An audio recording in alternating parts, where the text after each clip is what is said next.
Nainital high court का एक बड़ा फैसला सामने आया है, जिसमें सुसवा नदी में भारी मशीनों से खनन पर रोक लगाए जाने के आदेश दिए गए हैं।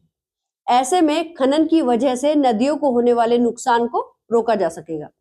यही वजह है कि हर ओर इस फैसले की सराहना की जा रही है। नमस्कार दगड़ियों, मैं नलिनी गोसाई उत्तराखंड की नौनी स्वागत करती हूँ आप सभी का एक बार फिर से अपने खास कार्यक्रम यूथ है बचावा में।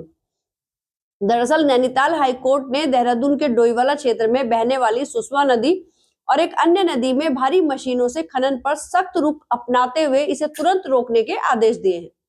कार्यवाहक मुख्य न्यायाधीश मनोज कुमार तिवारी और न्यायमूर्ति विवेक भारती शर्मा की खंडपीठ ने सुनवाई करते हुए राज्य सरकार को निर्देश दिए हैं कि खनन कार्य केवल मैनुअल तरीके से किया जाए।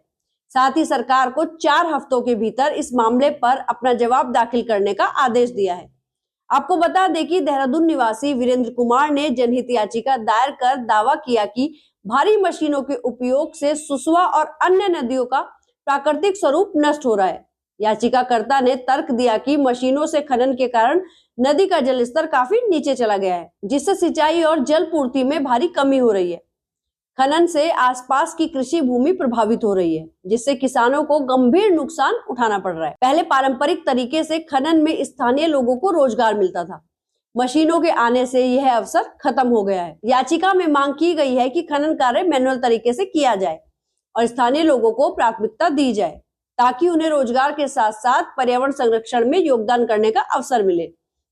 इस मामले पर यदि राज्य सरकार की दलीलों पर गौर फरमाए तो सरकार ने कोर्ट में तर्क दिया कि बरसात के दौरान सुसवा और अन्य नदियों में भारी मात्रा में सिल्ट, गाद और बोल्डर जमा हो जाते हैं, जो नदी के प्रवाह को बाधित करते हैं। सरकार का कहना था कि भारी मशीनों से इन बाधाओं को हटाना जरूरी है, क्योंकि मैन पावर से इसे हटाना संभव नहीं होता।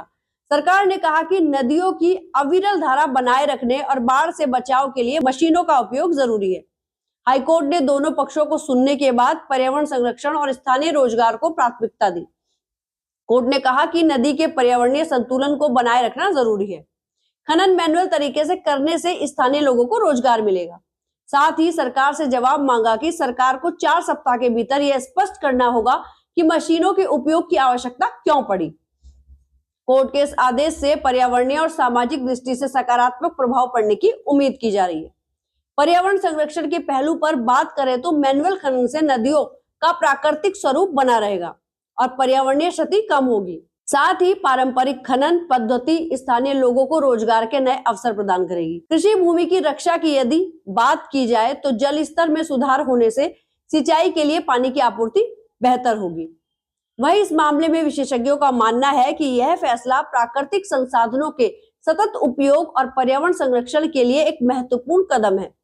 मैनुअल खनन से न केवल पर्यावरणीय नुकसान कम होगा, बल्कि इससे स्थानीय समुदाय को सीधा लाभ मिलेगा। नैनीताल हाईकोर्ट का यह फैसला राज्य में खनन से जुड़े मुद्दों के प्रबंधन की दिशा में एक नई दृष्टि प्रदान करता है। यह निर्णय यह सुनिश्चित करता है कि विकास और पर्यावरण संरक्षण के बीच संतुलन बनाए रखा जाए, साथ ही स्थानीय समुदायों के अधिकार और रोजगार सुरक्षित रहे। तो क्या कुछ है इस पर आपकी राय? क्या कोर्ट के इस फैसले की वाकई में सराहना होनी चाहिए या राज्य सरकार की दलीलों पर गौर फरमाया जाना चाहिए? हमें अपनी राय कमेंट के माध्यम से अवश्य बताइएगा।